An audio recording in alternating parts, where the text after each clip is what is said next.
Shalom, salam, shalom.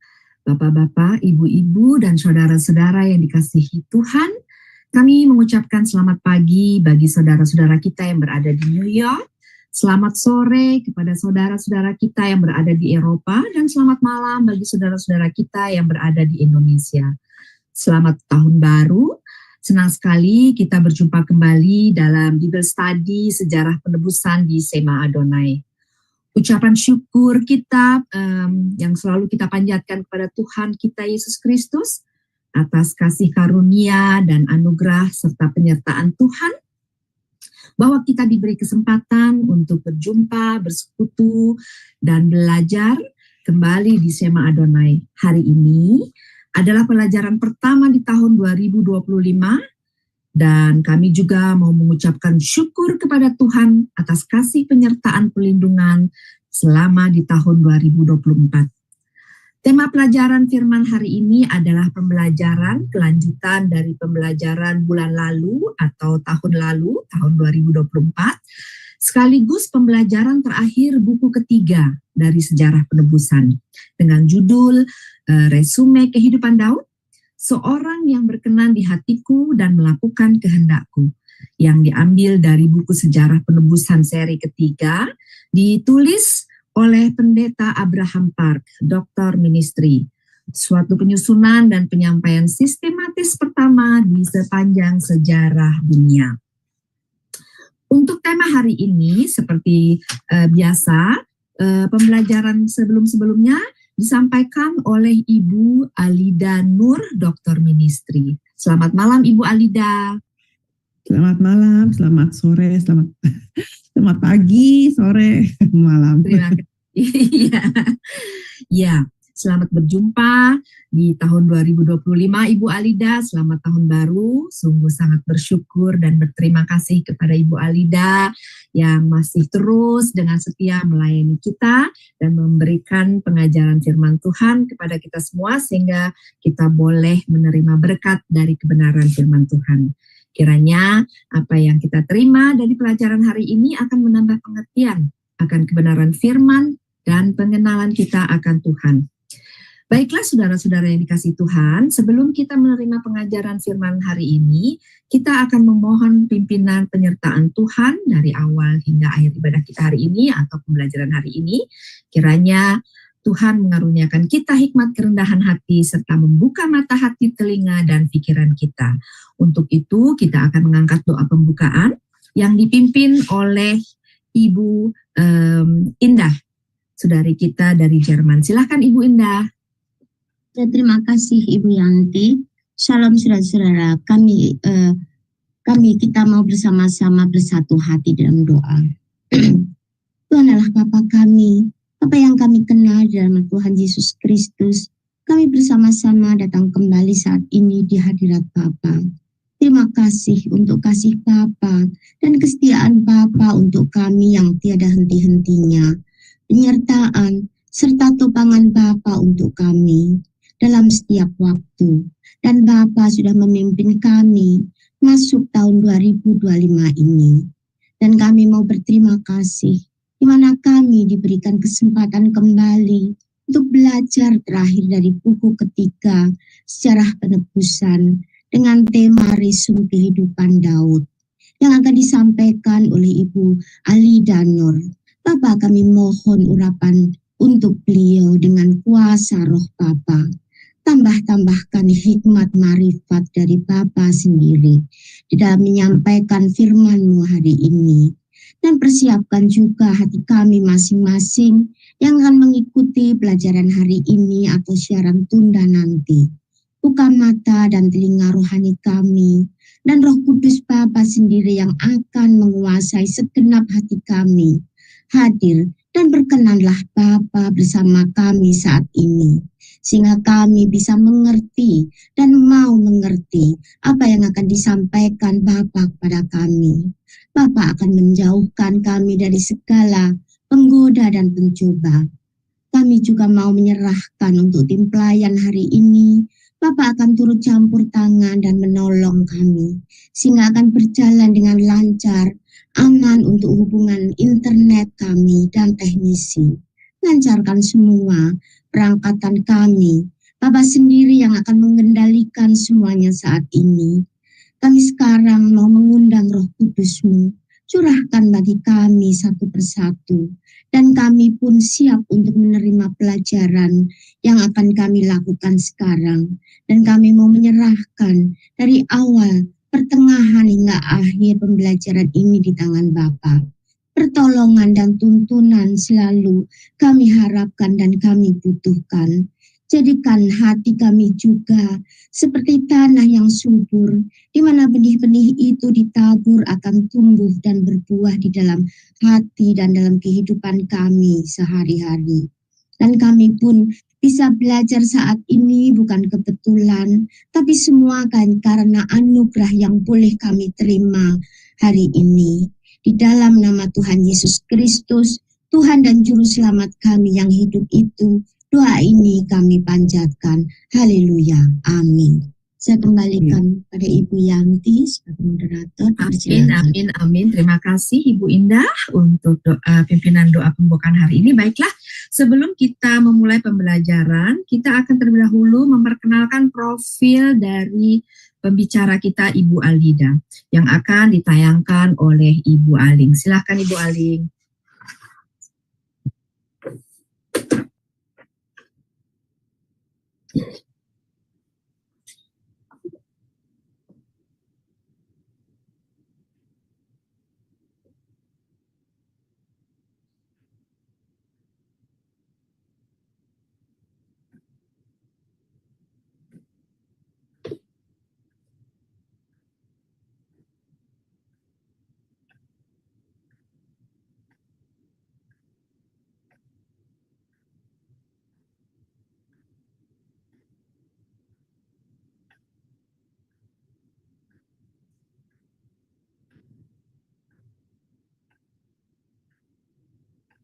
Oh, maaf Bapak Ibu, mungkin ada kendala dari Ya, jaringan. maaf ya, saya terpental. Oke, saya ulang ya. Sebentar. Ya, terima kasih Bu Aling.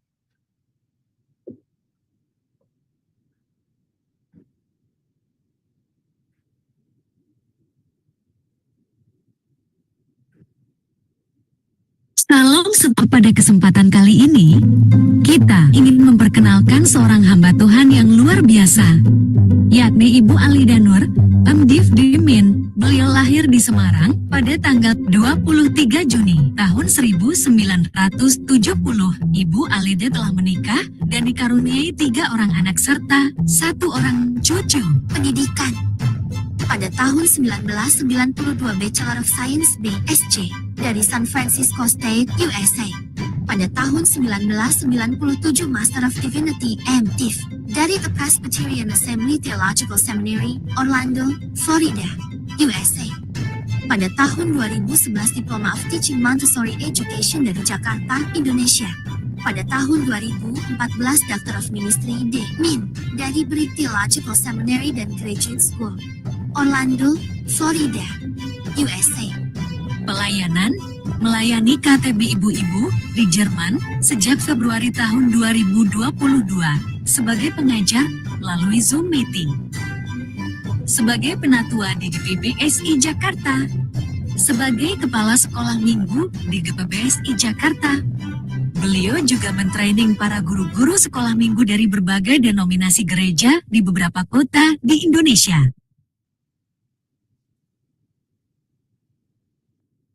Ya, terima kasih Ibu Aling. Itu adalah profil dari pengajar kita Ibu Alida Nur. Baiklah saudara-saudara yang dikasihi Tuhan, kita akan memulai pembelajaran kita hari ini. Nanti yang akan membantu Ibu Alida dalam pembacaan firman Tuhan adalah Ibu Dewi. Untuk Ibu Alida, waktu dan tempat kami persilakan. Baik.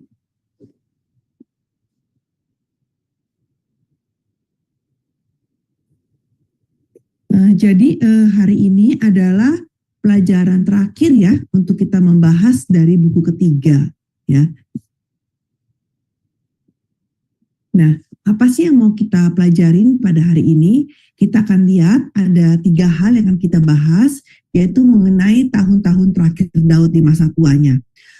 Di buku Sejarah Penebusan yang ketiga, sebenarnya di tahun-tahun terakhir Daud itu ada dibahas, ada beberapa tema lagi seperti kayak contohnya pemberontakan Adonia, ya seperti itu, anaknya Daud yang lain, ya kan. Tapi untuk yang pelajaran untuk sekarang kita hanya bahasnya hanya 3 hal saja, yaitu tentang bagaimana Daud mempersiapkan dalam pembangunan bait suci, terus kemudian ada sensus Daud dan juga pesan Daud kepada Salomo. Dan kemudian setelah itu kita akan lihat penilaian Allah terhadap Daud. Kenapa kita mau lihat? Karena setelah Daud kemudian kan ada Salomo dan kemudian raja-raja, kan ceritanya raja-raja. Nah, kita selalu kalau membaca kitab raja-raja itu selalu di endingnya itu selalu dibilang mereka itu dikasih bahwa Daud itu menjadi patokan ya. Patokan. Jadi raja itu benar seperti Daud atau tidak benar seperti Daud, seperti itu. Jadi kita lihat bagaimana Daud ini bisa menjadi standar dari dari raja-raja lain, seperti itu. Nah, kemudian kita akan lihat kesimpulan dari buku 3 mengenai periode pertama silsilah Yesus, ya. Jadi kita akan lihat yang pertama, bagaimana kita sudah belajar kan bahwa waktu itu Daud ada hati ya mau membangun bait suci, tapi kemudian lewat Nabi Nathan memberitahukan bahwa yang membangun bait suci bukan Daud tetapi anaknya, ya. Nah, di situ Daud tidak kecewa, dia tetap bersyukur, ya. Dan tetapi meskipun nanti anaknya yang membangun, Daud ini mempersiapkan segala-galanya untuk anaknya, ya, menyediakan bahan-bahannya, bahkan sampai hal-hal yang terkecil. Kalau kita baca di 1 Tawarik 22 ayat 3-4, itu bahkan katanya sampai paku-paku bagi daun pintu. Ini paku-paku bukan paku-paku yang kita bilang paku-paku tajam-tajam ya. Jadi mungkin seperti kalau sekarang tuh kita bilang engsel ya, engsel pintu seperti itu, tupai-tupai ya. Jadi kita lihat sampai hal-hal yang sangat kecil. Jadi bukan saja emas, perak, tembaga, kayu, tapi juga besi-besi, semua hal-hal yang sangat kecil-kecil seperti itu pun sudah disediakan oleh Daud, ya. Nah, lewat penyajian yang seperti demikian, ini memperlihatkan apa? Memperlihatkan imannya Daud, yang mana dia sungguh-sungguh ingin membangun bait suci, meskipun bukan dia, tetapi dia yang mempersiapkan semuanya untuk kemudahan anaknya. Nah, kemudian kita lihat nih. Nah, kita lihat ya, kenapa Daud ini kok bisa mempersiapkan bahan-bahannya, ya. Tentunya biasanya kita kalau mempersiapkan bahan-bahan, kita sudah tahu dong seperti apa, mau apa, ya kan. Misalkan kita mau bikin kue, pasti kita udah ada gambaran ini, kita mau bikinnya kuenya seperti apa, baru kita mempersiapkan bahan-bahannya. Nah, begitu juga Daud, ya. Ketika dia mempersiapkan bahan-bahannya, tentunya dia juga sudah tahu gambaran dari bait suci itu seperti apa, ya. Jadi tolong dibaca Bu ayatnya. 1 Tawarik 28 ayat 11-13. Lalu Daud menyerahkan kepada Salomo anaknya rencana bangunan dari balai bait suci dan ruangan-ruangannya, dari pembendaharaannya, kamar-kamar atas dan kamar-kamar dalamnya, serta dari ruangan untuk tutup perdamaian. Selanjutnya, rencana dari segala yang dipikirkannya mengenai pelataran rumah Tuhan dan bilik-bilik di sekelilingnya, mengenai pembendaharaan rumah Allah dan pembendaharaan barang-barang kudus, mengenai rombongan-rombongan para imam dan para orang Lewi, dan mengenai segala pekerjaan untuk ibadah di rumah Tuhan dan segala perkakas untuk ibadah di rumah Tuhan. Iya. Oh iya, belum ayat 19. 1 Tawarik 28 ayat yang ke-19, semuanya itu terdapat dalam tulisan yang diilhamkan kepadaku oleh Tuhan yang berisi petunjuk tentang segala pelaksanaan rencana itu.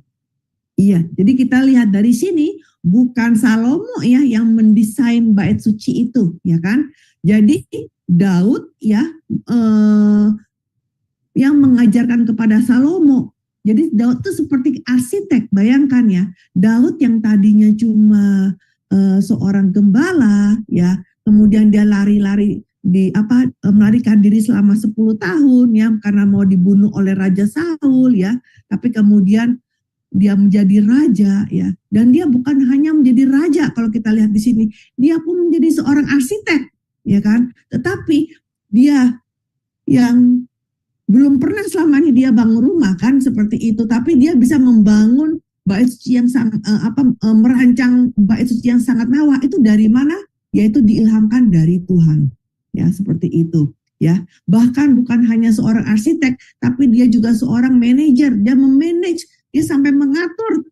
Jadi meskipun bait sucinya belum dibangun, dia sudah merancang bangunannya, bentuknya ya. Nanti setelah itu siapa-siapa aja, ini kan dibilang mengenai rombongan-rombongan para imam. Jadi istilahnya seperti kayak divisi-divisi. Kan kalau membuat suatu perusahaan ada divisi-divisi ya, divisi A, divisi B. Itu jadi Daud mengajarkan sedemikian rupa sehingga sangat memudahkan bagi Salomo nanti di kemudian hari. Seperti itu. Tetapi semuanya ini bukan karena Daudnya pintar, tetapi karena diilhamkan oleh Tuhan.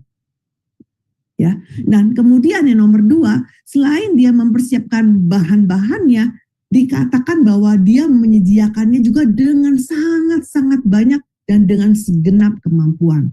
Tolong dibaca ayatnya, Bu. Ya, 1 Tawari 29 ayat 2, dengan segenap kemampuan aku telah mengadakan persediaan untuk rumah Allahku, yakni emas untuk barang-barang emas, perak untuk barang-barang perak, tembaga untuk barang-barang tembaga, besi untuk barang-barang besi, dan kayu untuk barang-barang kayu, batu permata shoham dan permata tahanan, batu hitam dan batu permata yang berwarna-warna, dan segala macam batu mahal-mahal dan sangat banyak pualam. Iya, luar biasa ya. Jadi bayangkan Daud sudah menyediakan semuanya. Ya, seperti itu ya. Dikatakan dengan segenap kemampuan ya. Dan selain itu bukan hanya dengan uang dari uang negaranya ya, tapi juga bahkan Daud memberikan persembahan dari uangnya sendiri seperti itu. Saya bacakan ayat ini, 1 Tawarik 29 ayat 3, lagi pula. Jadi ini maksudnya dan kemudian ya, oleh karena cintaku kepada rumah Allahku, maka sebagai tambahan pada segala yang telah kusediakan bagi rumah kudus, aku dengan ini memberikan kepada rumah Allahku dari emas dan perak kepunyaanku sendiri. Ya. Jadi ibaratnya kayak misalkan presiden mau membangun sebuah bangunan yang sangat mewah pakai uang negara plus pakai uang dia pribadi, nah, seperti itu.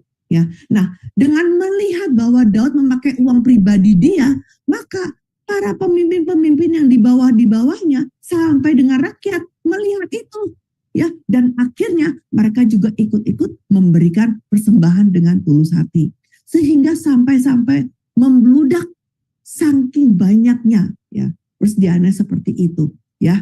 Dan juga di sini Daud bilang apa? Di 1 Tawarik 22 ayat 14, sesungguhnya sekalipun dalam kesusahan aku telah menyediakan untuk rumah Tuhan itu.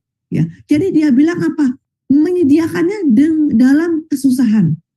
Apa itu dalam kesusahan? Ya, ini kalau di zamannya Daud itu menunjukkan penderitaan karena perang terus. Karena zamannya Daud adalah zaman perang terus gitu. Jadi seperti itu. Dan setiap kali menang dia mengumpulkan jarahan.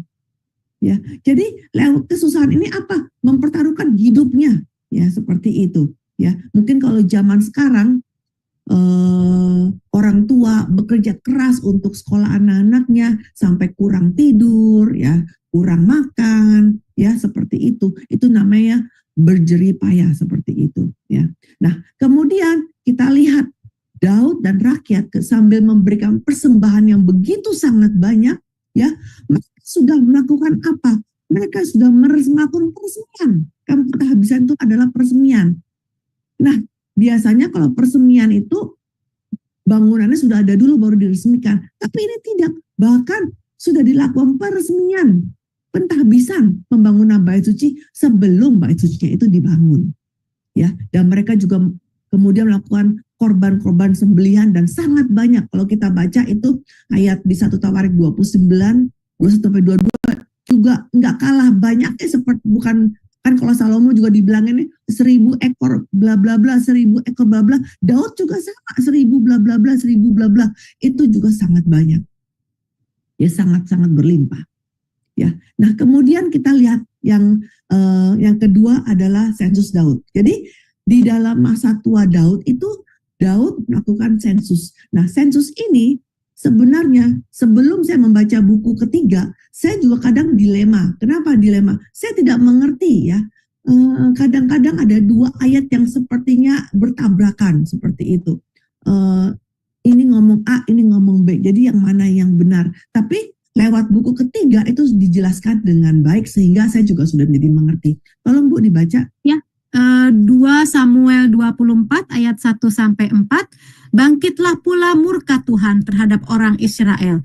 Ia menghasut Daud melawan mereka, firman-Nya, pergilah, hitunglah orang Israel dan orang Yehuda.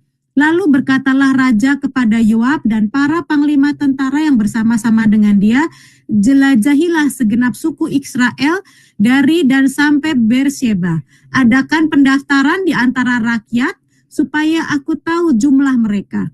Lalu berkatalah Yoab kepada raja, kiranya Tuhan Allahmu menambahi rakyat 100 kali lipat daripada yang ada sekarang, dan semoga mata Tuhanku raja sendiri melihatnya. Tetapi mengapa Tuanku raja menghendaki hal ini? Namun titah raja itu terpaksa diikuti oleh Yoab dan oleh para panglima tentara. Maka pergilah Yoab dan panglima-panglima tentara itu atas perintah raja untuk mengadakan pendaftaran di antara bangsa Israel. Iya, coba kita bayangkan. Kan dia sudah nggak ada sebagai raja yang baik ya. Terus waktu saya baca ayat 1 ini saya bingung sendiri. Apa ya maksudnya ini? Kok dia menghasut Daud?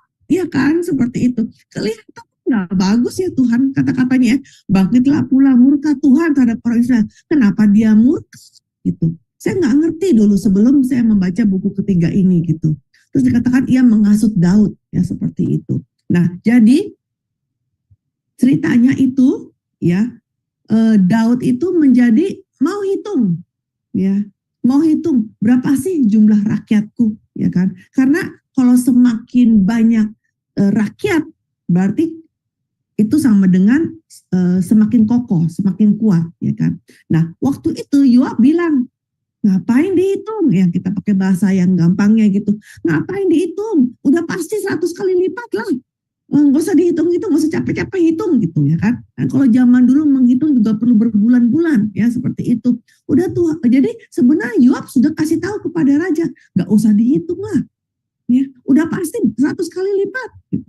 Tapi raja tetap memaksa. Ya hitung gitu seperti itu. Jadi akhirnya terpaksa Yoab dan panglima yang lain pun menghitung, melakukan sensus. Nah, gara-gara sensus ini menjadi apa? Menjadi kena penyakit sampar. Dibacakan Bu. Ya, 2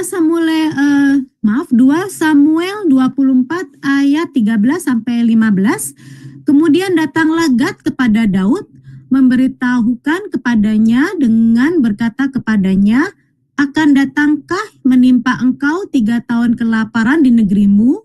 Atau maukah engkau melarikan diri 3 bulan lamanya dari hadapan lawanmu, sedang mereka itu mengejar engkau? Atau akan adakah 3 hari penyakit sampar di negerimu? Maka sekarang pikirkan dan timbanglah. Jawab apa yang harus kusampaikan kepada yang mengutus aku. Lalu berkatalah Daud kepada Gad, sangat susah hatiku, biarlah kiranya kita jatuh ke dalam tangan Tuhan, sebab besar kasih sayangnya, tetapi janganlah aku jatuh ke dalam tangan manusia. Jadi Tuhan mendatangkan penyakit sampar kepada orang Israel dari pagi hari sampai waktu yang ditetapkan. Maka matilah dari antara bangsa itu dan dari sampai Beersheba 70.000 orang. Iya, coba ya. Tadi kan kita baca sebelumnya katanya Tuhan yang menghasut.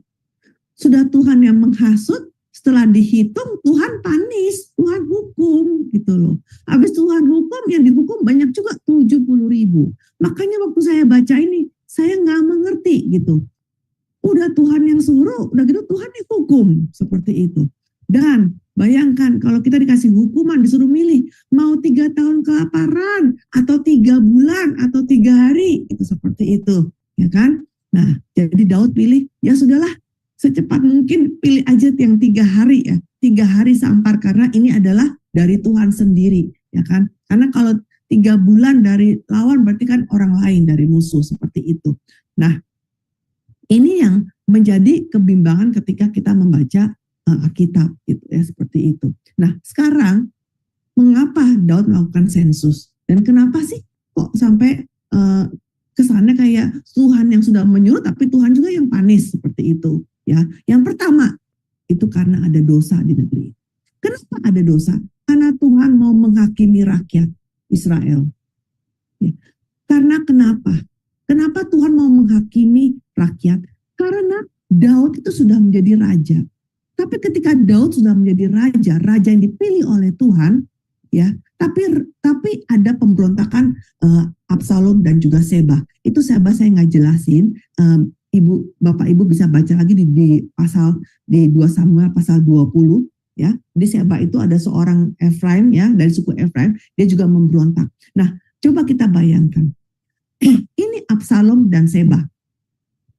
Kalau 2 orang ini memberontak, mau jadi raja, tapi kalau tidak ada pengikutnya juga tidak bisa berontak, ya kan? Untuk bisa memberontak mesti ada pengikut, ya. Nah, sekarang Absalom sama Seba itu banyak pengikutnya, ya kan? Apalagi Seba di Seba katanya semua suku Israel mengikuti Seba kecuali suku Yehuda. Bayangkan ada 12 suku, 11-nya ikut Seba. Jadi di sini Tuhan mau hukum rakyat, mau menghukum bangsa Israel yang tidak taat bahwa mereka itu rajanya Daud. Jangan ikut-ikutan mendukung raja yang salah atau yang mau jadi atau apapun itu pengkhianat seperti itu. Ya. Maka itulah Tuhan membuat Daud menjadi seperti ingin menghitung orang Israel seperti itu. Ya, jadi murka Tuhan menimpa kepada Israel lewat apa? Lewat sensus. Itu nomor 1. Ya. Nah, yang kemudian yang kedua, nah di 1 Tawarik 21 ayat 1, ini ada kayak ayat yang bertentangan lagi. Ya, dibilangnya bukan Tuhan, yang dibilang Iblis bangkit melawan orang Israel dan dia memujuk Daud untuk menghitung orang Israel. Coba saya baca ini saya bingung. Jadi siapa tahu yang membujuk, Tuhan atau iblis, begitu kan? Dua-duanya. Jadi iblis juga bangkit. Kenapa iblis bisa bangkit? Karena kesombongan Daud. Ya. Jadi kita lihat di sini Daud itu timbul kesombongan dan dia mau tahu sudah berapa sih? Jadi kalau setelah didengar ada sekian rakyatnya, hebat juga saya seperti itu, ya. Jadi dia mau memamerkan kekuatannya lewat apa? Sensus rakyat, ya. Nah, setelah terjadi malapetaka, Daud juga langsung, waduh, ya, dia langsung sadar akan perbuatan dia, ya, yang mana dia telah menjadi sombong, ya. Mau hitung sensus ya, maka kemudian dia mau bertobat dengan sungguh-sungguh. Dan untuk melakukan pertobatan ini dia mau membangun sebuah mazbah. Maka itu kemudian dia ke tempat pengirikan Araunah ya. Kemudian di sana dia beli tempat pengirikan itu dan kemudian dia bangun mazbah ya, dia juga beli lembunya ya, dan kemudian ketika dia memberikan korban di atas mazbah dan sambil bertobat dengan sungguh-sungguh, maka Tuhan mengabulkan Daud dan sampar itu berhenti. Ya, sampar itu berhenti.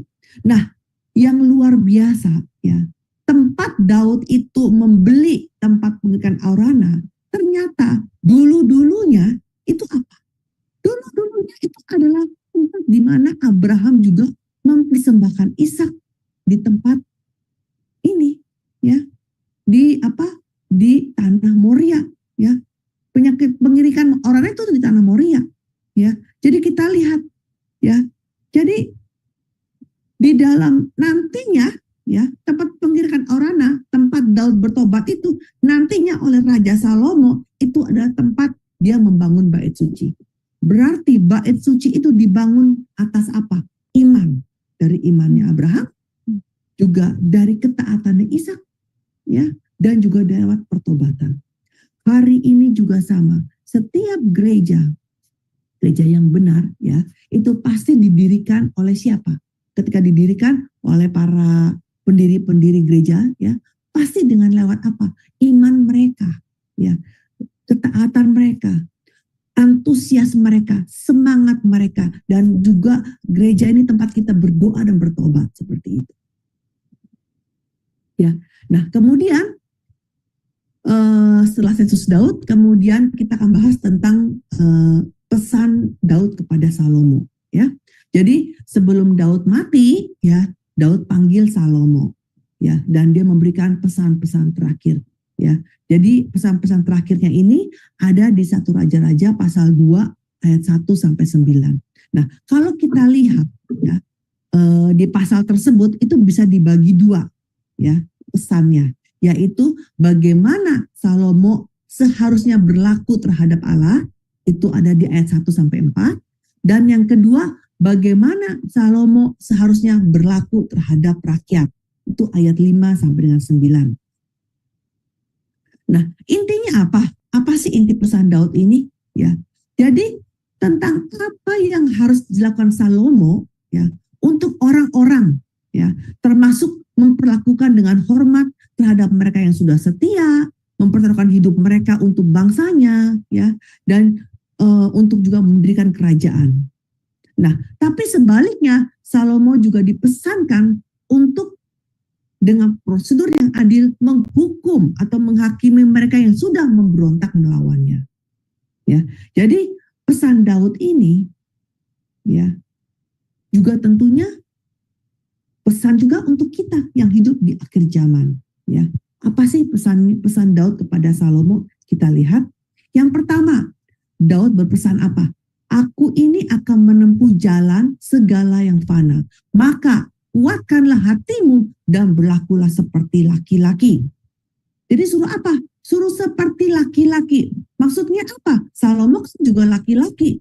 Kan kalau laki-laki itu kan menyimbolkan keberanian, ya, kekuatan, ya, seperti itu. Ya, maka kenapa dia bisa memberikan nasihat?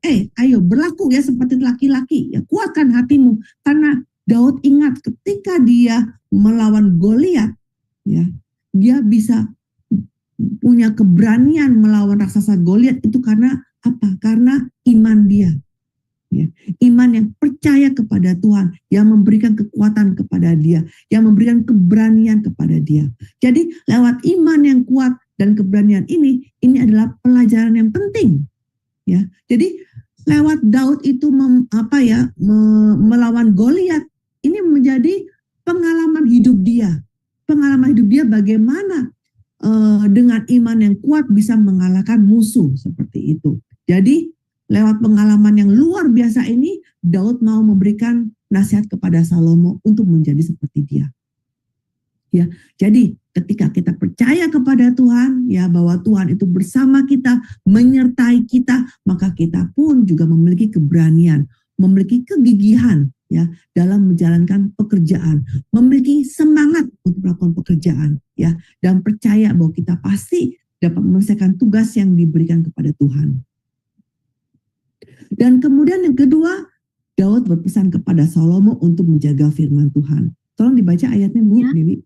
1 Raja-Raja 2 ayat 3, lakukanlah kewajibanmu dengan setia terhadap Tuhan Allahmu dengan hidup menurut jalan yang ditunjukkannya dan dengan tetap mengikuti segala ketetapan, perintah, peraturan, dan ketentuannya seperti yang tertulis dalam hukum Musa, supaya engkau beruntung dalam segala yang kau lakukan dan dalam segala yang kau tuju.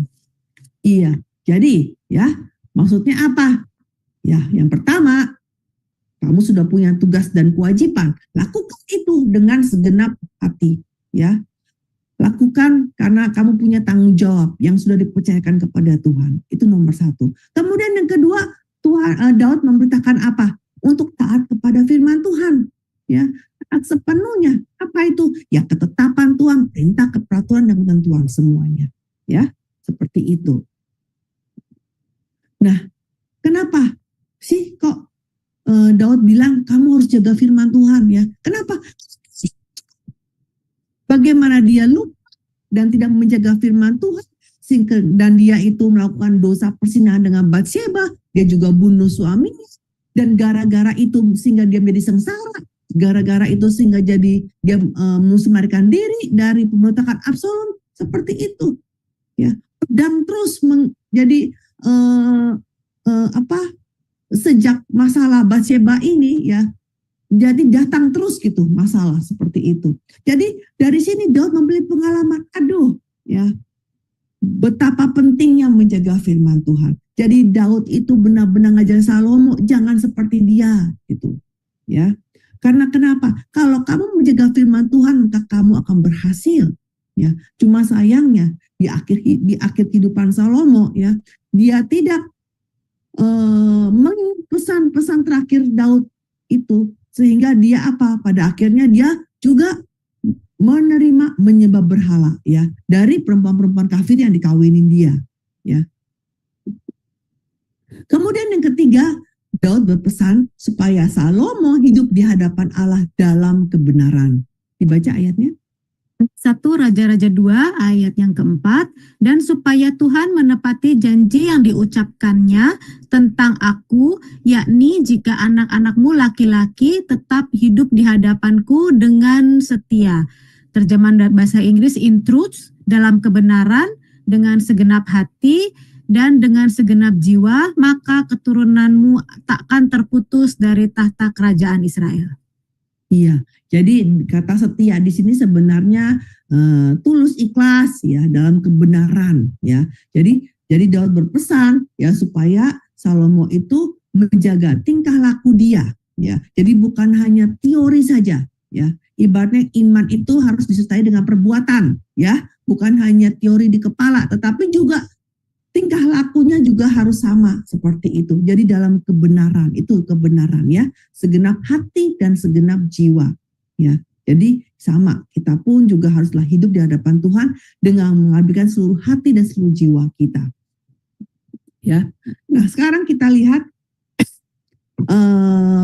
poin yang kedua adalah penilaian Allah terhadap Daud ya.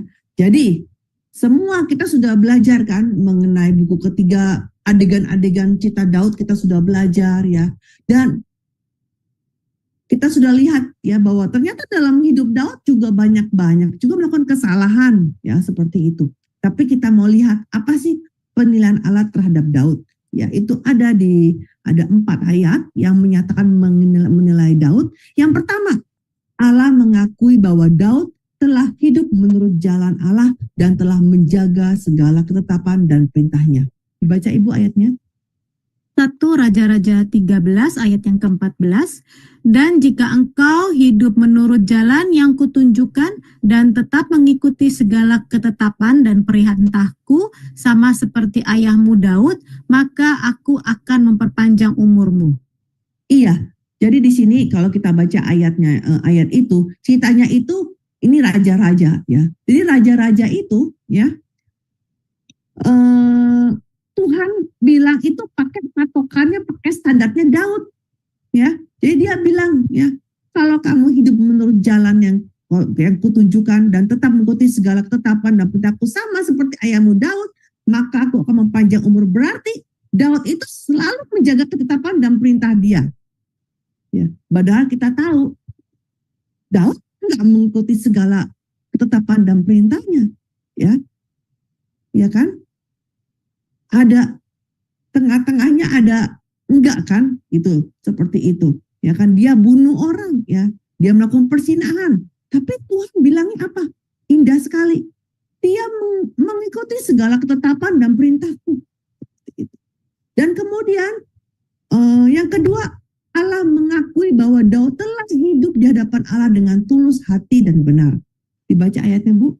1 Raja-Raja 9 ayat yang keempat, mengenai engkau, jika engkau hidup di hadapanku sama seperti Daud ayahmu dengan tulus hati dan dengan benar dan berbuat sesuai dengan segala yang kuperintahkan kepadamu, dan jika engkau tetap mengikuti segala ketetapan dan peraturanku. Ya, jadi bla bla bla. Jadi setiap kali ada raja gitu ya, dikasih tahu nih, dikasih peringatin. Jadi bayangkan, di situ Daud sebagai setiap kali ya kalau kita baca raja-raja, Daud itu selalu jadi standar. Ya, dibilang apa? Hidup seperti Daud ya. Ya, Daud itu yang tulus hati ya, yang hidupnya dengan benar seperti itu. Ya, jadi bagus juga nilainya. Sudah menjaga segala ketetapan, menjaga segala perintah, terus dia hidupnya dengan hatinya dengan benar seperti itu ya. Terus yang ketiga, dia bilang apa? Allah mengakui bahwa Daud telah melakukan apa yang benar di mata Allah seumur hidupnya, kecuali dalam perkara Uria. Jadi kesannya selama hidup dia dosa dia cuma satu, seperti itu, ya kan? Coba dibaca ayatnya, Bu. 1 Raja-Raja 15 ayat yang kelima, karena Daud telah melakukan apa yang benar di mata Tuhan dan tidak menyimpang dari segala yang diperintahkannya kepadanya seumur hidupnya, kecuali dalam perkara Uria, orang Het itu. Iya, dan yang terakhir, Allah mengakui bahwa Daud adalah seorang yang berkenan di hati dia. Ayatnya, Bu. Ya, 1 Kisah Para Rasul 13 ayat yang kedua,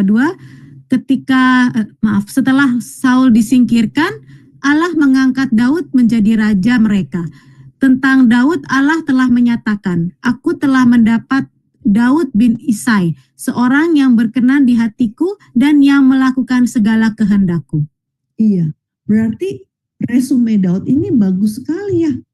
Ya, rapotnya Daud ini ya semuanya kayak 10 begitu. Ya, nilainya semua bagus semua ya. Seorang yang berkenan di hati dia. Ya, ini yang paling indah. Seorang yang berkenan di hati Tuhan, seperti itu. Nah, jadi lewat rapotnya Daud ini mengajarkan kita apa? Ya. Meskipun Daud itu melakukan banyak kesalahan, ya, Allah tuh tetap mengasihi Daud, tetap merangkul Daud, ya, mengampuni semua kesalahannya Daud, membuang semua dosa-dosa dia itu dibuang ke belakang, ke punggung dan tidak dilihat lagi. Jadi dosa-dosa itu tidak diingat lagi. Jadi yang diingat apa? Yang diingat cuma yang bagus-bagus, yaitu bagaimana Daud telah menjaga ketetapan dan perintahnya dengan setia di sepanjang hidupnya. Ini hanya Tuhan yang bisa lakukan. Kita sendiri nggak bisa lakukan. Kita sama pasangan hidup kita, apa kita bisa mengingat hanya yang baik? Nggak bisa. Ya. Kita sama pasangan hidup kita juga pasti keingat hal-hal yang kita nggak suka sama dia, hal-hal yang pahit dari perbuatan mungkin dari pasangan hidup kita, kesalahan-kesalahan dia, kita ingat terus kan. Malah yang salah lebih diingat daripada yang benar seperti itu. Tapi Tuhan luar biasa. Hanya Tuhan yang bisa seperti ini, yang tidak mengingat kesalahan manusia, ya, yang bisa melupakan dan hanya melihat yang baiknya saja seperti itu. Jadi Daud ini punya rapotnya bagus sekali, itu juga karena hanya kasih karunia, ya. Karena apa? Ya karena Tuhan sendiri yang nggak mau lihat kesalahannya Daud seperti itu, ya. Dan Daud ini menjadi apa? Teladan, ya, teladan, ya, dan menjadi standar, ya, penurunan raja-raja, ya. Jadi setiap kali itu di ending dibilang apa? Kalau Allah mau menerima raja, ia berkata, bla bla bla bla, ya, misalkan si A, si B itu rajanya melakukan apa yang benar di mata Tuhan seperti Daud bapak leluhurnya.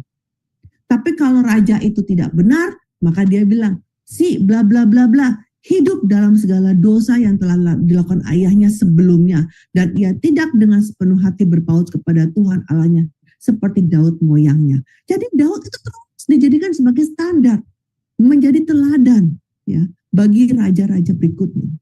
Itu. Ya.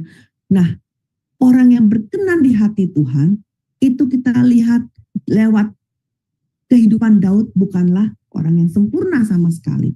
Ya, bahkan mungkin sampai kita ke surga pun, ya, sampai kita dipanggil Tuhan pun, ya, mungkin kita tidak akan bisa melakukan orang menjadi sempurna seperti itu. Tapi apa? Meskipun kita tidak sempurna, tapi harus ada buah pertobatan. Buah pertobatan yang sungguh-sungguh, ya. Ketika kita melakukan kesalahan dan kita bertobat dengan sungguh-sungguh, maka Tuhan tip-ek lagi, maka Tuhan hapus lagi semua. Tuhan gak mau ingat lagi semua dosa itu. Jadi yang Tuhan menilai rapot kita itu hanya yang ketika kita hidup dengan baik, ketika kita hidup sesuai dengan firman Tuhan. Jadi ini luar biasa. Jadi dengan kasih karunia, kalau kita belajar buku kedua, ya, di tempat perkemahan 42 itu kan di Gilgal, itu sudah di Kanaan, sudah di sorga artinya kan. Kanaan itu adalah gambaran dari sorga rohani. Yang dimana Gilgal artinya apa? Gilgal itu artinya air digulingkan. Jadi Tuhan yang menggulingkan. Jadi ketika kita dipanggil ke Tuhan, kita ini nggak sempurna, tapi Tuhan membuat ketika kita di sorga diputihkan seperti itu, ya. Dibuang semua aib kita seperti itu, ya. Jadi meskipun kita siapapun yang ada di dalam Zoom ini, ya, siapapun, kita ini bukan orang sempurna, ya, seperti itu. Kalau dilihat-lihat kita banyak kesalahannya di sini, di sana, di situ seperti itu, ya. Tapi cuma satu, ketika kita bertobat dengan sungguh-sungguh, ya, maka Tuhan akan menghapuskan dosa kita dan menganggap kita sebagai orang benar. Dan kita pun bisa menjadi seperti Daud, mendapat nilai rapot yang baik. Seperti itu. Lewat apa? Darah Yesus Kristus. Ya. Dan kita itu menjadi orang-orang yang sangat-sangat diberkati. Kenapa? Karena dosa kita ditutupi. Ya, kita menjadi orang yang paling bahagia ketika dosa kita ditutupi. Ya, coba kita bayangkan saja, kalau kita ini melakukan kesalahan, ya, sama orang tua, terus orang tua bilang, dia nggak mau lihat dosa anaknya seperti itu, maka kita rasanya plong sekali kan hidup kita, ya, rasanya, papa mama sudah mengampuni kita. Begitu juga mungkin bukan hanya hubungan antara orang tua dan anak, mungkin juga antara suami istri, ya, ketika salah satu pasangan melakukan kesalahan yang sangat besar, tapi kemudian pasangannya bilang apa? Aku sudah ampuni, tapi kamu jangan ngulang lagi, seperti itu. Kita pun jadi hatinya jadi plong seperti itu, ya. Jadi rasanya berbahagia, ya. Ya, seperti Mazmur Daud ini, ya. Berbahagialah orang yang diampuni pelanggarannya, yang dosanya ditutupi, ya. Berbahagialah manusia yang kesalahannya tidak diperhitungkan Tuhan dan yang tidak berjiwa penipu. Bayangkan kita saja manusia. Kalau kita ada orang tuh yang nggak pernah ngitung-ngitung kesalahan orang lain, itu kalau kita punya dosa, terus orang lain tuh nggak ngitung-ngitung kesalahan kita senang sekali kan, gitu. Kita happy gitu. Nah, apalagi ini dosa yang nggak dihitung seperti itu. Tetapi, ya, bagi yang menyembunyikan pelanggaran, yang menyembunyikan dosa, itu tidak akan bahagia. Ya, tidak akan tenang, tidak ada damai, dan tidak ada keberhasilan dalam hidupnya. Ya, menjadi beban, membuat menjadi stres seperti itu. Ya, dan kita lihat, ya, orang yang hatinya jahat, percuma juga berdoa, ya, capek-capek berdoa, karena Tuhan nggak mau mendengar doa dia. Ya, karena apa? Ketika berdoa pun hatinya, niatnya pun jahat. Tuhan sudah tahu kan? Mazmur 66 ayat 18 saya bacakan, seandainya ada niat jahat dalam hatiku, tentulah Tuhan tidak mau mendengar. Jadi sebelum kita itu gagal ditolak oleh Allah, ya, di hari akhir, jadi mari kita bercermin, kita introspeksi, ya, supaya kita itu hidupnya lebih baik di tahun 2025 ini, ya. Tolong dibaca ayatnya. 2 Korintus 13 ayat yang kelima, ujilah dirimu sendiri, apakah kamu tetap tegak di dalam iman, selidikilah dirimu, apakah kamu tidak yakin akan dirimu bahwa Kristus Yesus ada di dalam diri kamu, sebab jika tidak demikian kamu tidak tahan uji. Ya, jadi uji ini kalau dalam bahasa Inggris itu udah didiskualifikasi ya, ditolak sama Tuhan seperti itu ya kan ya. Jadi dilihat, kamu introspeksi diri kita ya. Ini sekarang kita sudah buka lembaran baru yang tahun 2024, sudah nggak usah diomongin lagi, kita sudah tutup semuanya, kita sudah melakukan doa pertobatan waktu di akhir tahun. Jadi kita mulai lagi dengan lembaran yang baru di tahun 2025, dan kita harus lewat pelajaran hari ini ya, supaya kita itu bisa menjalani kehidupan yang lebih baik daripada tahun 2024. Supaya kalau ibaratnya kita punya nilai rapot kita itu mungkin dulunya tahun 2024 dapat nilai 6, 7, sekarang harus dapatnya 8, 9 seperti itu. Lebih baik ya, seperti itu. Ya. Nah, kemudian kesimpulan. Jadi kita lihat kesimpulan dari buku 3 ini. Kan buku 3 ini judulnya apa? Pelita Perjanjian yang terpadamkan. Nah, ini membahas apa? Membahas mengenai 14 generasi atau periode pertama dari silsilah Yesus Kristus yang ada di Matius pasal 1. Ya, kan di Matius pasal 1 itu kan cerita mengenai silsilah Yesus. Ya, silsilah Yesus itu ada 3 periode ya. Yang mana periode pertama ada 14 orang, periode kedua ada 14 orang, periode ketiga 14 orang lagi. Ya, jadi 14 orang pertama ini itu oleh pendeta Abraham Pak yang menulis buku ketiga. Ini pertama kali dalam sepanjang sejarah dunia. Ya, tentang periode pertama ini. Ada apa di dalam periode pertama ini sehingga ini menjadi tesis yang pertama di sepanjang sejarah dunia. Kita lihat. Yang pertama, di dalam silsilah Yesus Kristus ini menekankan pilihan kedaulatan Tuhan. Karena kenapa? Ishak, Yakub, Yehuda, Peres, Ram itu bukan anak sulung. Ya, tetapi mereka bisa masuk ke dalam silsilah Yesus sebagai anak sulung. Ini adalah pilihan kedaulatan Tuhan. Ya, jadi pendeta Abraham Pak memberitahukan, ya, mengajarkan kepada kita apa sih alasannya kok nama-nama ini ada di dalam silsilah Yesus. Jadi dia kasih tahu ini bukan anak sulung, tetapi adalah pilihan kedaulatan Tuhan. Jadi kita lihat bahwa penyelamatan kita pun, ya, sampai kita ke surga bukan karena jasa kita, bukan karena materi ataupun kekuasaan atau nama baik kita, bukan kemampuan kita, tapi hanya berdasarkan kasih karunia kedaulatan Tuhan. Kenapa? Karena kita bukan manusia yang sempurna.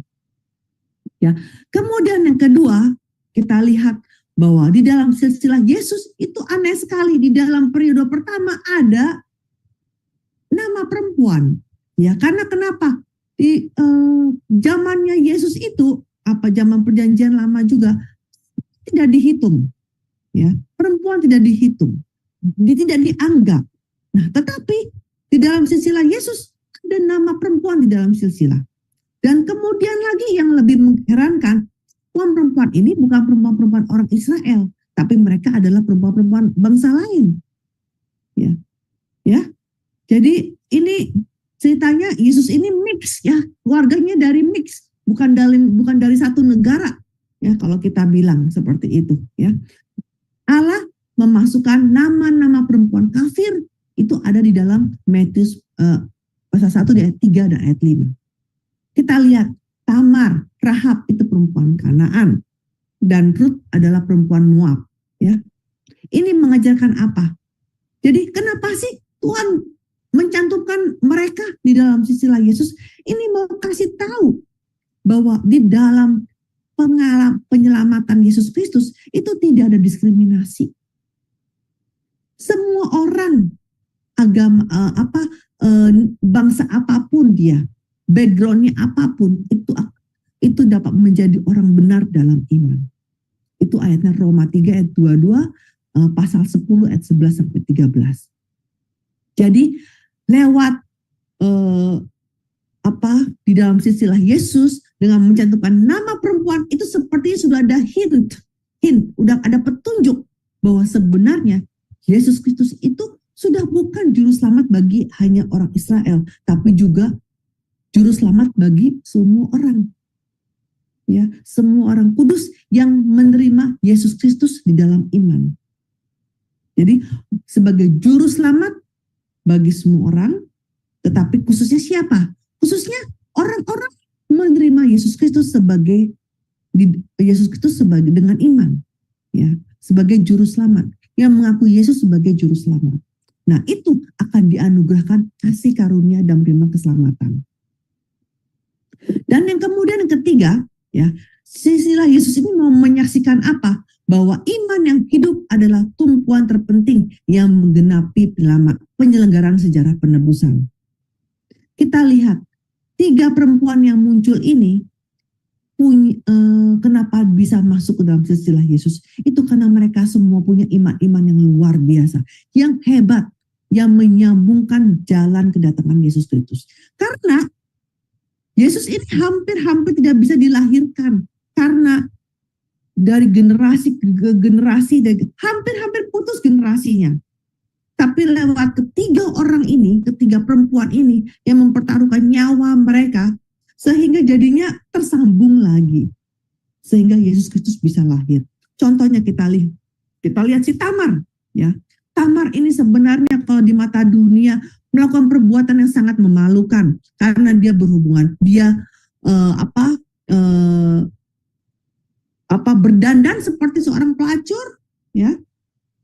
Kemudian dia berhubungan intim dengan dengan mertuanya. Seperti itu. Ya kan? Kalau di mata dunia, ya sangat tidak bagus kan.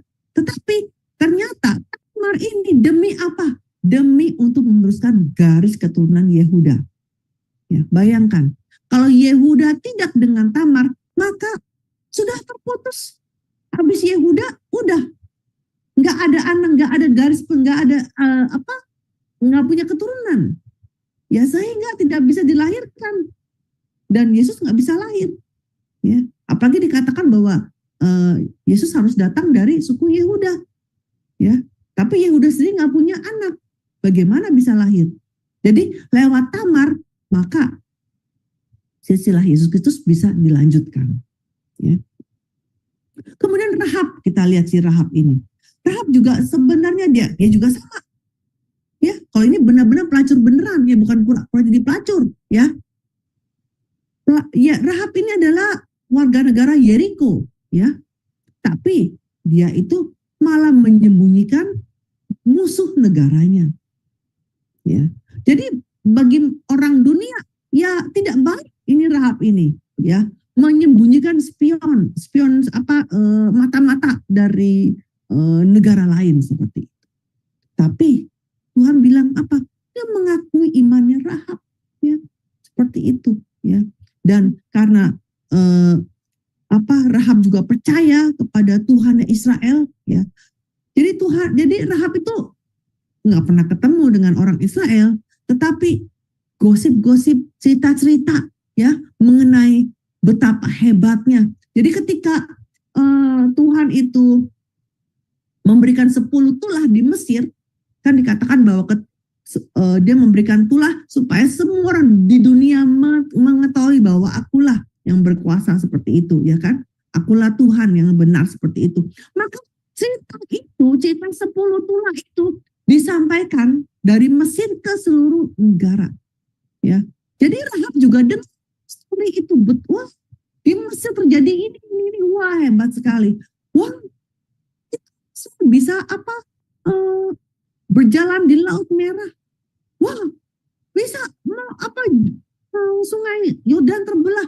Dia mendengar itu, ya, sambil entertain orang-orang laki-laki itu. Orang laki-laki itu suka cerita kan, wih, udah dengar nggak ini. Jadi si Rahab ini ngoping, ya, dia dengar. Wah, luar biasa sekali Tuhannya orang Israel itu. Nah ini dia Tuhan yang harusnya aku sembani ini, Tuhan yang hebat ini. Seperti. Jadi Rahab ini mengakui bahwa Tuhannya orang Israel adalah adalah Allah di langit di atas dan juga Allah yang di bumi di bawah, seperti itu. Nah karena itulah maka dia juga bilang apa? Dia nggak lupa sama perjanjiannya dengan 2 pengintai, ya.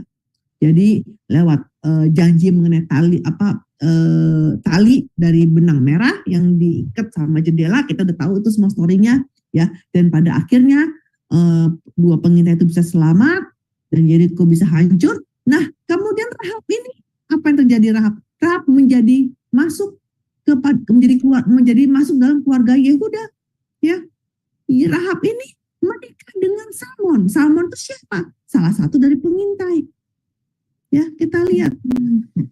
Ya, jadi Sisilah Yesus tersambung lagi seperti itu. Nah, kemudian si Ruth juga perempuan Moab, ya dia juga janda kafir, ya. Tapi dia sama mertuanya tuh sangat-sangat setia, ya. Kalau zaman dahulu sudah kamu orang negara lain, ya di tanahnya yang lain, terus nggak punya keluarga sama sekali, hanya mertuanya, ya seperti hanya pada mertua Naomi. Tapi Ruth ini tetap dekat kepada Naomi sampai akhir dan mau ikut Naomi sampai akhir, sehingga pada akhirnya Ruth bisa menikah dengan Boaz, ya sehingga Boaz bisa melahirkan lewat Ruth bisa melahirkan Obed, ya yaitu kakeknya si Daud seperti itu ya. Jadi kita lihat, jadi tersambung lagi. Jadi kita lihat di sini, kalau kita lihat dalam silsilah Yesus Kristus ya, betapapun rumitnya masa lalu seseorang, meskipun banyak masalah ya, tapi Allah lihatnya apa? Imannya, iman yang hidupnya. Ya. Nah, ketiga perempuan ini dengan tanpa ragu-ragu menyerahkan hidup mereka, ya, dan mereka itu percaya bahwa iman mereka, pilihan mereka itu adalah benar. Jadi ketiga perempuan ini adalah penyambung yang penting, mata rantai sehingga membantu pelita itu terus menyala dan akhirnya Yesus Kristus bisa lahir. Ya. Kemudian poin yang keempat apa? Silsilah Yesus Kristus memproklamirkan yaitu bahwa Yesus Kristus adalah penggenap perjanjian dengan Abraham dan juga Daud. Ya, jadi kita lihat ketika kita baca perjanjian lama, dibuka jeda Kejadian 1 ayat 1, proklamirnya apa? Pada mulanya Allah menciptakan langit dan bumi. Dan kita buka perjanjian baru, Matius 1 ayat 1 dibukanya apa? Inilah buku silsilah Yesus Kristus anak Daud. Jadi proklamasi Mesias, jadi ini nyambung. Ya. Jadi Yesus Kristus ini adalah Mesias ya, yang mana yang telah dijanjikan kepada Abraham dan juga Daud. Ini kita sudah belajar kan perjanjian Abraham dan Daud ya. Ini hanya pengulangan ya, hanya pengulangan. Jadi kesimpulan dari pelajaran hari ini apa? Periode pertama di dalam silsilah Yesus Kristus dimulai dengan Abraham dan berakhir dengan Daud. Kenapa? Karena Allah sudah membuat perjanjian dengan mereka. Ya. Jadi perjanjian itu seperti pelita. Ya, pelita yang dinyalakan Allah karena gelap kemudian ada pelita. Ya. Jadi karena ada pelita maka hampir-hampir padam pelitanya tapi kemudian nyala lagi. Ya, hampir-hampir putus silsilah itu tapi kemudian ada lagi. Ya, tolong dibaca Ibu ayatnya. 2 Tawarikh 21 ayat yang ke-7, namun demikian Tuhan tidak mau memusnahkan keluarga Daud oleh karena perjanjian yang diikatnya dengan Daud, sesuai dengan yang dijanjikannya bahwa ia hendak memberikan keturunan dalam terjemahan bahasa Inggris Lamb kepadanya dan kepada anak-anaknya untuk selama-lamanya. Ya, jadi ia hendak memberikan pelita, maksudnya begitu ya, pelita. Seperti itu ya. Jadi Allah menyatakan bahwa dengan adanya perjanjian itu sebenarnya pelita. Makanya judul buku ketiga itu apa? Pelita perjanjian. Pelita perjanjian. Itu maka judulnya kenapa ada pelita ya itu. Ya. Kenapa? Jadi perjanjian-perjanjian Tuhan ini seperti pelita di setiap era, di setiap zaman. Ada pelita seperti itu. Ya. Dan pelita Tuhan ini ya nggak bisa padam. Tidak bisa padam. Sekali nyala terus. Seperti itu. Karena kenapa? Karena perjanjian Tuhan itu diadakan dengan sumpah. Dan Tuhan tidak pernah bisa berbohong. Dan Tuhan pasti akan menggenapinya. Ya. Jadi ini berlaku apa?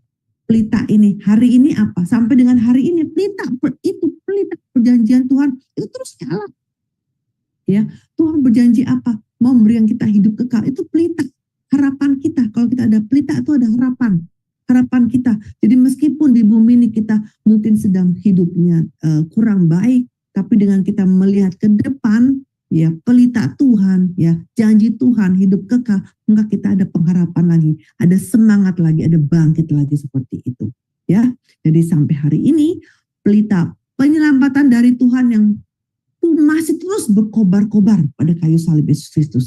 Ya, jadi musuh apapun tidak dapat memisahkan kita dari kasih Yesus Kristus. Yesus Kristus sangat mengasihi kita. Ya, seperti itu.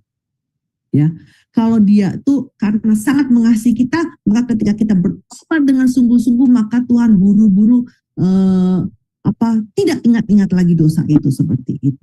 Ya. Roma 8 ayat 35 dan juga di ayat 38 sampai dengan 39. Kita baca ayatnya Bu yang terakhir. Roma 8 ayat 35 sampai 39. Siapakah yang akan memisahkan kita dari kasih Kristus? Penindasan atau kesesakan atau penganiayaan atau kelaparan atau ketelanjangan atau bahaya atau pedang. Roma 8 ayat 38 sampai 39. Sebab aku yakin bahwa baik maut maupun hidup, baik malaikat-malaikat maupun pemerintah-pemerintah, baik yang ada sekarang maupun yang akan datang, atau kuasa-kuasa baik yang di atas maupun yang di bawah, ataupun sesuatu makhluk lain, tidak akan memisahkan kita dari kasih Allah yang ada dalam Kristus Yesus Tuhan kita. Amin. Amin. Ini tadi Roma 8 ayat 35 sampai 36. Ini 38 sampai 39, saya salah ketik di sini ya. Jadi kita lihat ya. Kita harus berjanji nih ya di tahun 2025. Ada apa tahun 2025? Tentunya ketika kita mau, kalau kita itu mulai menjalankan tahun 2025, ibaratnya kita naik kapal ya, naik kapal menuju ke lautan itu. Nanti di tengah-tengah laut itu mungkin ada ombak yang besar seperti itu ya. Ada apa? Ada penganiayaan, kelaparan, ketelanjangan, bahaya atau pedang. Terus kita harus ingat, kita harus pegang Yesus Kristus itu, yaitu sebagai pelita kita. Ya, kalau kita lihat pelita, kita hanya terus maju seperti itu ke depan, seperti itu ya. Maka nggak ada yang bisa memisahkan kita dari kasih Tuhan. Ya, jadi kita ingat gereja ataupun jemaat ya yang sangat mengasihi Tuhan ya, yang memegang pelita perjanjian itu pasti akan menang ya. Kita pasti bisa melawan kekuatan kegelapan itu. Amin. Ya, pelajaran hari ini sudah selesai. Apakah ada pertanyaan? Saya kembalikan dulu kepada Ibu siapa? Ibu Dewi ya? Bukan, Ibu Yanti Krans. Yanti ya. Iya, amin. Terima kasih untuk pembelajaran hari ini, Ibu Alida. Kiranya pembelajaran firman yang kita dapat hari ini boleh tumbuh dan berakar di dalam hati kita, dan kita praktekkan dalam kehidupan kita sehari-hari, berpedoman kepada kehidupan Daud tentunya. Pelajaran firman yang baru saja kita terima tidak hanya untuk didengar, akan tetapi harus dilakukan dalam kehidupan kita sehari-hari. Mari kita membangun iman kita yang telah dikaruniakan Allah kepada kita seperti Daud yang memiliki iman yang kuat dengan segenap hati dan tidak lupa bahwa pelita Tuhan selalu menerangi jalan kita dan kita harus dapat melihat terus kepada pelita tersebut. Selanjutnya kita masuk kepada sesi tanya jawab bagi saudara-saudari kita yang mungkin masih belum jelas atau ada sesuatu yang ingin ditanyakan. Kita boleh memberikan waktu selama 15 menit.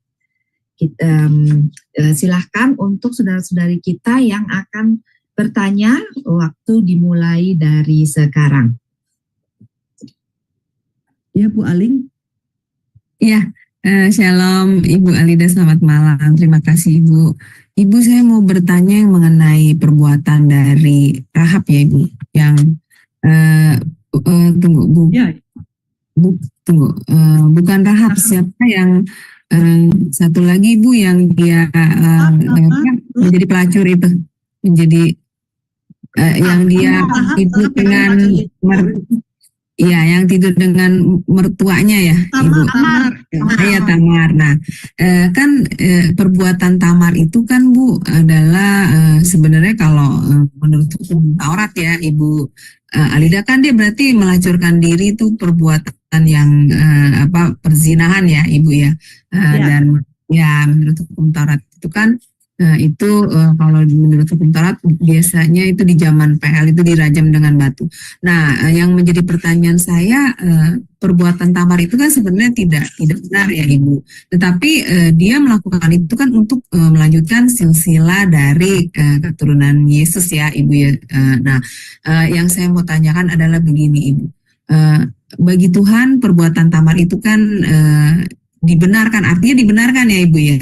Ya, bahkan sampai Yehuda saja ketika dia melihat siapa yang menghamili Tamar gitu ya, sampai Yehuda pun juga bertobat kan. Yehuda juga bertobat. Kenapa? Karena dia tiba-tiba dia sadar gitu loh ya. Kenapa? Karena dia tidak memberikan anaknya kepada Tamar ya. Karena anak yang pertama mati, yang kedua mati, seperti itu ya kan. Yang ketiga ini dia nggak mau kasih karena dia pikir kayaknya Tamar ini bawa bosya gitu ya, jadinya nggak mau seperti itu, ya kan? Jadi sampai yang udah bilang kamu lebih benar, ya kan, seperti itu. Jadi kebenaran dia itu di atas dari hukum Taurat, jadinya seperti itu. Jadi, yang saya mau tanyakan, Ibu Lida, jika di zaman sekarang ya, Ibu, pengaplikasian dari ayat ini, Bu, misalnya kita melakukan sesuatu yang memang tidak dibenarkan ya dalam firman Tuhan, tetapi ini untuk kemuliaan Tuhan, bagaimana Ibu? Apakah ini juga bisa dibenarkan? Ya, silakan Ibu Lida. Ya. Oh iya, contohnya apa tuh? Kita pikirin. Contohnya berbohong lah itu, gitu kan? Bagaimana Ibu ya? Berbohong yang paling mudah ya. Bagaimana? Tapi kita berbohongnya untuk kemuliaan Tuhan. Nah, bagaimana Ibu? Di mata Tuhan itu bagaimana Ibu? Iya, silakan. Berbohong untuk kemuliaan Tuhan. Ya, sebenarnya kan berbohong itu kan yang paling gampang contohnya itu Bu. Kan padahal berbohong itu kan nggak boleh ya Ibu menurut firman Tuhan ya kan. Nah, tetapi seseorang itu melakukan berbohong tapi untuk kemuliaan Tuhan, tujuannya sama seperti kisah Tamar. Saya ambil contohnya ini saja kalau kata berbohong. Ini apa ya gitu kan. Kan ada dikatakan di Efesus bahwa kita harus menghormati orang tua, ya kan? Ya. Menghormati orang tua ya kan. Saya rasa itu jangankan hukum Taurat, kita sekarang pun kita perintahnya itu kan menghormati orang tua, bahkan di semua agama bilang menghormati orang tua ya kan. Tetapi kalau kita lihat lagi di Efesus dikatakan apa? Menghormati orang tua dalam Tuhan ya kan. Jadi dalam Tuhan maksudnya apa? Jadi misalkan kita sama orang tua kita, tapi orang tua kita tidak senang kita belajar firman Tuhan karena memang tua kita bukan agamanya, bukan yang percaya kepada Tuhan Yesus. Ya kan? Tetapi sepertinya kita jadinya tidak sayang sama orang tua. Jadi sepertinya kita tinggali orang tua di hari Minggu. Katanya hormat sama orang tua, sayang sama orang tua, tidak ngurusin orang tua di hari Minggu karena mau pergi ke gereja seperti itu. Tetapi kita juga harus lihat ya, ketika kita mau pergi ke gereja ya, misalnya kita ngomong orang tua yang udah kakek nenek ya, kita ngomong gitu ya kan, jangan juga menjadi alasan aku nggak mau ngurusin orang tua karena aku mau pergi ke gereja, sehingga itu menjadi batu sandungan ya kan. Jadi misalkan kakek nenekku sudah tua, oh bye-bye ya, aku hari Minggu mau ke gereja, begitu kan. Gerejanya lebih penting gitu daripada itu. Karena papa mama nggak mau ke gereja, maksudnya melarang. Tapi ya bukan begitu juga kali, tentu kita mempersiapkan makanan juga buat papa mama, yang orang tua tua, mengurus mereka. Mau nggak mau kita bangun lebih pagi, kan seperti itu ya kan. Yang mungkin nggak ngurusin orang lain, kita 1 jam selesai. Tapi karena kita mau ngurusin orang lain yang di rumah, mau nggak mau kita berapa jam sebelumnya sudah diurusin. Jadi ketika kita pergi meninggalkan, itu pun juga dengan baik gitu, seperti itu. Tidak menjadi batu sandungan gitu, seperti itu. Dan meskipun orang tuanya itu tidak senang, tapi tetap kita ya tentu ya, kalau secara itu kita pasti doakan juga, tapi tetap kita kasih tahu terus seperti itu. Dan kita jangan kalau kita bilang batu sandungan, membuat mereka menjadi lebih gelap lagi seperti itu. Oh, berarti Jadi pengaplikasiannya seperti itu ya Bu ya. Iya. ini pernah terjadi dalam salah satu teman saya, sekarang dia udah jadi penatua juga ya, karena tuh tinggal sama ibu mertua luar biasa yang ibu mertua. Nah iya benar Ibu Ya kan? mertua. Ibu Iya. mertuanya itu memang gak punya agama gitu kan, jadi dia karena emang ibu mertuanya jago masak gitu kan, jadi dia masak gitu kan, dan dia setiap kali makan dia berdoa, setiap kali berdoa sambil dimarahin caci maki gitu, ngomong kasar gitu kan, doa apa gue yang masakin gitu, ngomong sampai kayak begitu banget gitu. Gitu kan, stres banget sih memang waktu itu kan, tetapi dia juga bilang iya tapi kan kayak gitu, ngomongnya manis gitu kan, iya tapi kan mama masak tapi kan juga mama juga diberkati dari mana, bisa beli daging, bisa beli sayur ya kan, dari Tuhan juga, jadi nggak dibalas sampai saus-sausan jadi bikin tambah panas seperti itu. Sampai pada akhirnya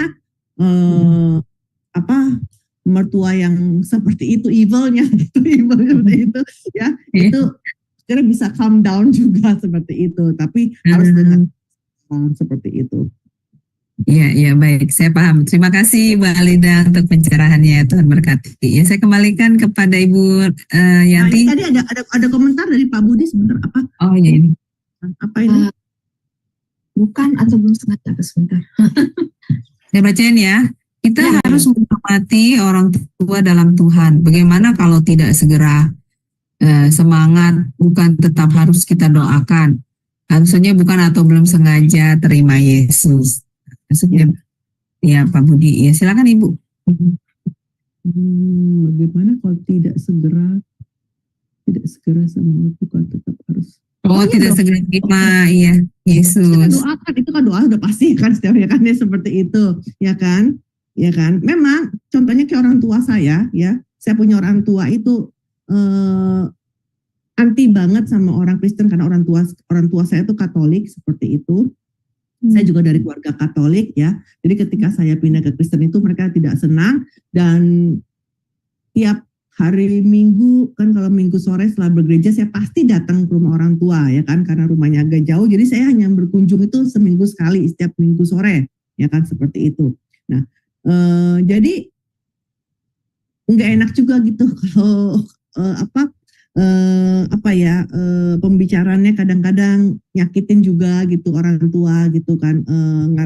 Dan kalau tiba-tiba ada kasus misalkan itu pendeta ngambil uang atau pendetanya nyeleweng sama itu, tuh kamu jadi kayaknya satu rusak, jadi semuanya rusak, seluruh gereja Kristen rusak, kesannya seperti itu ya kan. Nah, jadi kesannya seperti itu. Tetapi saya terus berdoa ya kan, karena kalau saya mulai nginjilin udahlah kamu jangan orang tua nggak mau dengar. Tapi saya sangat sungguh bersyukur ya, di dalam akhir hidup mereka itu pada akhirnya doa saya dikabulkan ya. Jadi mereka berdua itu ketika mau sakit kan, pasti orang tua ujung-ujung sebelum meninggal pasti sakit kan, seperti itu dibaptis oleh pendeta saya seperti itu, dan mau percaya Tuhan Yesus, dan itu sangat luar biasa. Jadi mungkin berarti doa saya itu dikabulkan gitu, walaupun bertahun-tahun gitu, seperti itu gitu kan. Itu sih, jadi doa ya ada waktunya gitu. Nah, kapan dia mau ya kita tidak tahu, tapi kan waktunya, setelah genap waktunya seperti itu. Berarti waktunya itu ya mungkin dia hanya 1 bulan sebelum meninggal gitu kan, seperti itu. Tapi tetap tekun ya Ibu, terus didoakan. Iya. Waktunya nanti Tuhan yang menentukan. Iya. Ya. Ada ini Pak Aaron. Pak Aaron. Oh iya. Half truth maksudnya apa Pak Aaron? Silahkan Pak Aaron.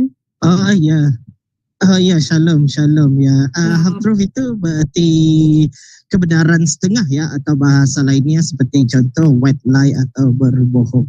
Jadi pertanyaan saya begini Bu ya, kalau kita melihat silsilah Yesus pada 14 generasi pertama, emang saya sangat setuju, emang bisa kita katakan mengerikan, bahkan sangat bobrok ya leluhur-leluhurnya.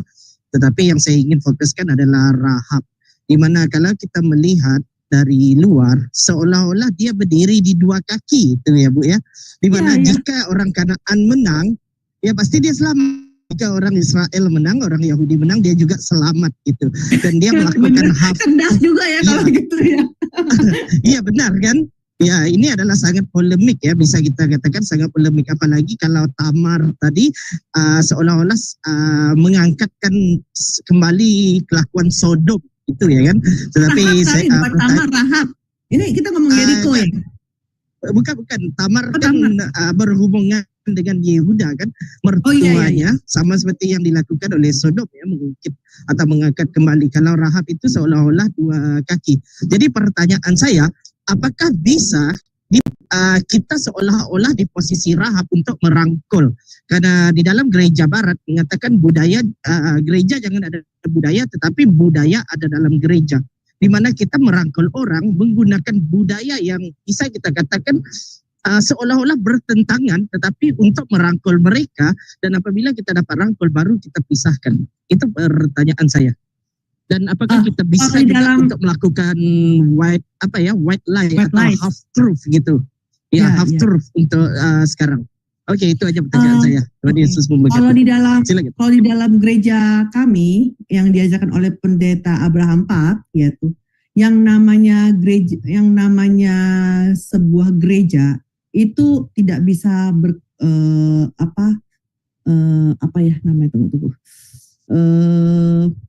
bahasanya itu bertolak belakang Alkitab. Berkompromi. Berkompromi. Iya, gereja itu tidak boleh berkompromi, ya kan? Dengan alasan mau merangkul, itu paling tidak boleh. Kenapa? Karena kalau berkompromi sudah tidak sesuai dengan Alkitab, ya.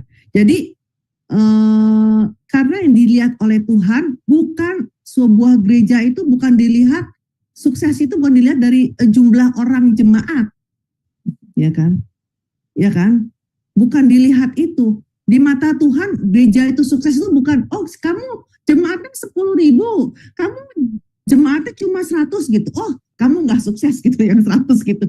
Tidak, Tuhan nggak lihat jumlah dari sebuah gereja umatnya ada berapa, tapi adalah dari hati setiap orang dari mereka gitu. Makanya pendeta Abraham bilang apa? Paling tidak boleh gereja itu berkompromi hanya demi merangkul supaya gereja lebih banyak. Contoh yang paling satu, ini yang terjadi di Amerika. Yang namanya Halloween itu udah jelas-jelas bukan hal yang benar ya. Tetapi gerejanya pun mendekor Halloween seperti itu supaya kelihatannya lebih cool, lebih masa kini seperti itu. Nah, jadi kompromi kepada dunia, tetapi itu kompromi itu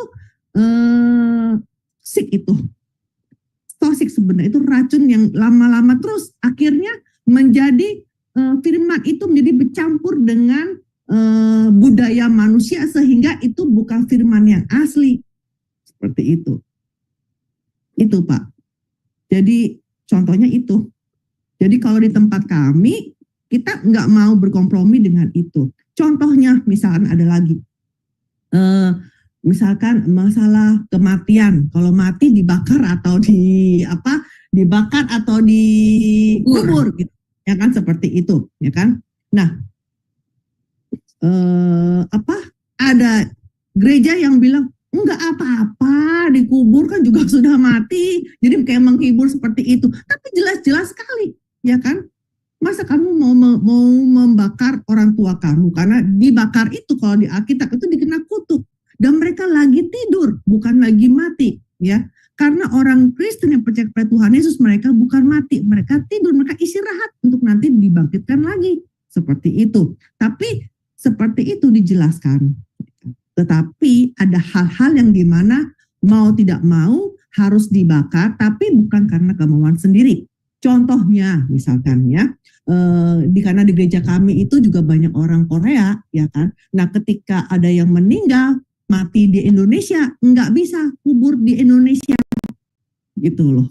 Seperti itu ya kan. Nah harus dibawa ke sana seperti itu. Mau tidak mau, dia itu sambil dengan nangis ya, itu nama anaknya gitu, anak istrinya itu sambil nangis gitu ya.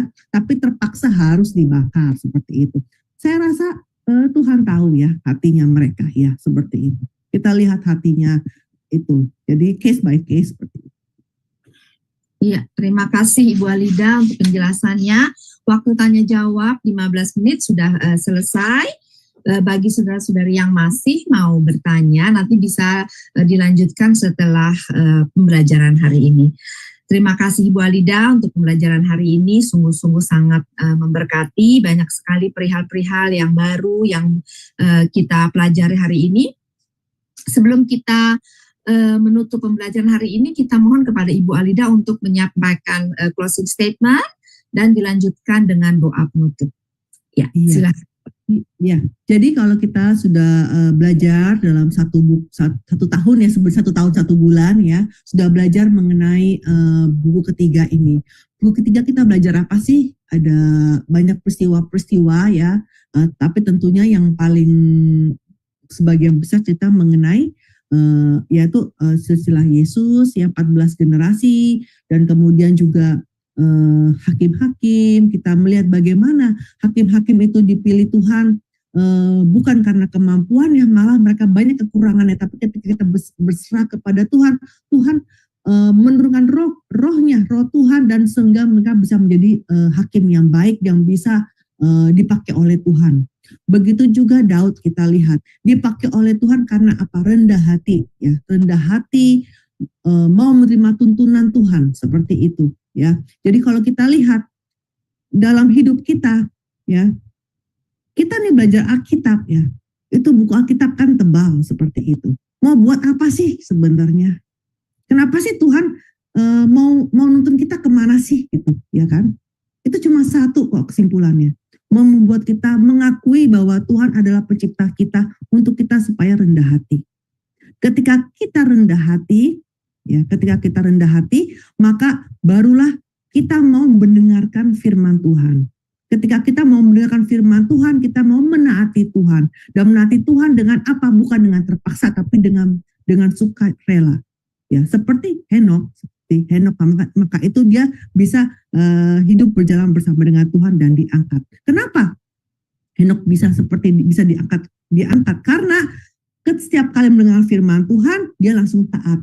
Mendengarkan firman Tuhan yang berikutnya, dia langsung taat, seperti itu, ya kan? Nah, jadi sama juga ketika Daud rendah hati menerima tuntunan Tuhan, maka Tuhan pun juga berkenan kepada Daud, seperti itu. Nah, hari ini juga sama, ya. Kita mau belajar, kita mau juga mempunyai nilai rapot yang baik seperti Daud, ya kan? Sudah pasti kita nggak bisa sempurna, sudah pasti kita juga banyak aib-aibnya, tapi kita juga jangan menjadi seperti lintah yang menyedot darah Yesus, yang nanti aja aku ngadain doa tobat, toh juga aku bisa doa tobat. Itu namanya lintah.